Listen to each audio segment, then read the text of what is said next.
রাধে রাধে বন্ধুরা, কি সবাই কি ভুলে গেলে নাকি? আরে জানি জানি বলোনি। তোমরা তো সবাই জানো যে আমার বাড়িতে শ্যামা মায়ের আগমন ঘটেছে। ইয়েস ইয়েস, 30শে ডিসেম্বর বাড়িতে কালী পুজো ছিল। আজ হলো 31শে ডিসেম্বর। আজকে হচ্ছে বছরের শেষ দিন, 2024 কেটে 25 পড়বে পড়বে করছে, হাতে গোনার কিছুক্ষণ রয়েছে। তাই আজকে জানো তো আমাদের বাড়িতে পাঠ দিয়েছিল আর নাম সংকীর্তন। আমার মনে মনে খুব ইচ্ছে ছিল যে 2024-এর লাস্ট দিনটা আমি একটুখানি নয় মায়াপুর নয় নাম সংকীর্তন শুনেই কাটাবো।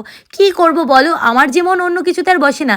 আর আমার মাম্মাম কিন্তু কীর্তন শুনতে ভীষণ ভালোবাসে। তোমরা হয়তো আমাকে বলতে পারো যে একটু ব্যাকডেটেড আনস্মার্ট, কি করব বলো, আমার যে রাধেকে কৃষ্ণকে ছাড়া কিছুতেই আর অন্য কিছুতে মন বসাতে পারি না বন্ধুরা। আচ্ছা, তোমরা 31স্টে কীভাবে এনজয় করলে অবশ্যই কমেন্টে জানিও।